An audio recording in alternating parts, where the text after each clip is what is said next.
আজ সানডে জামাই ষষ্ঠীর লাঞ্চ মেনু নিয়ে চলে এসেছি। তো নমস্কার, আমি পারমিতা চলে এসেছি কলকাতা থেকে। তো আজকে জামাই ষষ্ঠীতে দুপুরবেলা কি কি খাওয়া দাওয়া হলো সেটাই তোমাদের সঙ্গে শেয়ার করছি। আজকে সানডে, তো খাওয়া দাওয়া তো রোববার এমনিই হয়, তো আজকে যেহেতু একটু স্পেশাল ছিল, জামাই ষষ্ঠী ছিল। তো দেখো আমি কি কি করেছিলাম: বাসন্তী পোলাও, ফিশ ফ্রাই, তার সঙ্গে দই লেমন ফিশ। আর এইসবের কিন্তু প্রত্যেকটা রেসিপির কিন্তু ব্লগ, বড় ব্লগ আসছে। তার সঙ্গে ছিল মাটন মহারানি। আর এগুলো দেখতে যতটা সুন্দর হয়েছে, খেতেও কিন্তু দুর্দান্ত হয়েছে। তার সঙ্গে দেখো হয়েছে চাটনি, দই, মিষ্টি, পাঁপড়, তার সঙ্গে আইসক্রিম, আম, শসা। আর তার সঙ্গে ছিল দেখো 3 রকমের মকটেল। তো দেখো, এটা দেখতে যতটা সুন্দর হয়েছে, এটা কিন্তু খেতেও ততটাই সুন্দর হয়েছে। প্রত্যেকটা রেসিপি কিন্তু আমি বড় ব্লগে পোস্ট করব, তোমরা কিন্তু দেখো। আর ভিডিওটা কিন্তু একটু বেশি বেশি করে সবার কাছে শেয়ার করে দিও, কেননা সবার একটু দেখার সুযোগ করে দিও, ঠিক আছে? তো একটু কিন্তু বেশি বেশি করে তোমরা শেয়ার করো। আর দেখো জামাই রাজা এখানে রেডি হয়ে আছে, তো ওকে কিন্তু আমি দিয়ে দিয়েছিলাম। আর তার সঙ্গে কিন্তু আমরা কিছু ফটো ভিডিও শ্যুট করছিলাম। তো তোমাদের কাছে আমাদের জামাই ষষ্ঠীর মেনুগুলো কেমন লাগলো সেটা কিন্তু কমেন্ট করে জানিও। আর রেসিপির ব্লগগুলো কিন্তু তোমরা দেখতে ভুলো না, অবশ্যই কিন্তু তোমরা দেখে নিও। পরপর কিন্তু প্রতিদিন একটা করে ব্লগ আসবে এই রেসিপির ব্লগগুলো। আর খেতে কিন্তু দুর্দান্ত হয়, তোমরা একবার বানিয়ে দেখো এই রেসিপিগুলো, তোমাদেরও কিন্তু খুব ভালো লাগবে, দারুণ টেস্টি।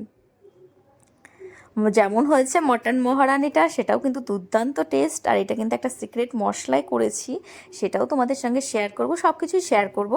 তার জন্য কি ব্লগগুলো দেখতে হবে, পরপর কিন্তু প্রতিদিন ব্লগ আসবে, তোমরা কিন্তু দেখে নিও। আর আজকের ব্লগটা কেমন লাগলো সেটাও কিন্তু কমেন্ট করে জানিয়ে যেও। আর যদি ভালো লেগে থাকে তাহলে কিন্তু সবার কাছে একটু বেশি বেশি করে শেয়ার করে দিও। তো দেখো ছেলেকে ওইদিকে ডেকে নিয়েছি। ছেলে কিন্তু আগে অন্য জামা পরেছিল, পরে বলছে গরম লাগছে, পরে কিন্তু চেঞ্জ করিয়ে দিয়েছি।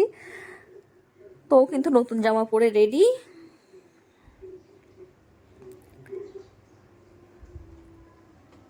তো দুজন কিন্তু এখন বসে গেছে খেতে। আর এই কয়দিন যা গরম ছিল তার থেকে কিন্তু আজকে আমাদের এখানে বৃষ্টি হচ্ছে, খুবই সুন্দর ওয়েদার হয়ে গেছে। যেমন রান্নাগুলো কিন্তু হয়েছে তেমন কিন্তু জমিয়ে খাওয়া দাওয়াটাও হবে। আর তার সঙ্গে কিন্তু আমি ওকে একটু দাঁড়াতে বললাম, একটু ফটোশ্যুট করছিলাম।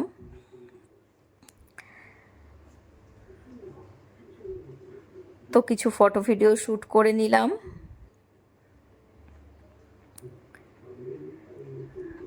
আর আমি কিন্তু নিয়ে চলে এসেছি গিফটগুলো, যেটা আমি ওকে দেব।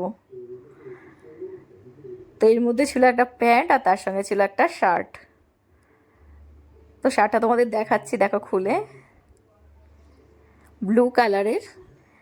মানে শার্টটা পরেও অফিস টফিসেও যেতে পারবে সেরকম একটা শার্ট ছিল। তো শার্টটা তোমাদের কেমন লাগলো এটাও কিন্তু কমেন্ট করে জানিও। এটা কিন্তু ষষ্ঠী উপলক্ষে। আর আমি দেখো পাগলি, তাই সেটাই বলছিলাম যে আমি রান্না বান্না করে আমাকে পুরো পাগলি পাগলি লাগছে দেখতে। আর দেখো এই জামাটা কেমন হয়েছে অবশ্যই তোমরা কমেন্ট করে জানিও। একটু ডিপ কালারই নিয়েছি, লাইট কালারের অনেক জামা আছে, সেই জন্য কিন্তু একটু ডিপ কালার দেখেই নিলাম। তো ওরও কিন্তু খুব পছন্দ হয়েছে। আর তারপরে দেখো আমরা একটু, আমাকে খাইয়ে দিচ্ছিল ফিশ ফ্রাই। আর ছেলে দিক থেকে কি একটা বলছিল, আর সেটা দিয়েই আমরা একটু হাসাহাসি করছিলাম। ছেলে কিন্তু ভিডিওটা করে দিচ্ছিল, এটা কিন্তু স্ট্যান্ডে রেখে করা না, এটা কিন্তু ছেলেই ভিডিওটা করে দিচ্ছিল। ওই জন্য ছেলেকে দেখা যাচ্ছে না। ও বললো মাম্মা তুমি বসো, আমি তোমার ভিডিওটা করে দিচ্ছি।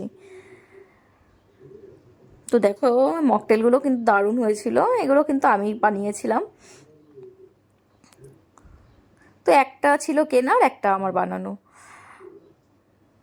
ইয়েলোটা আমি বানিয়েছিলাম, রেডটা কেনা ছিল।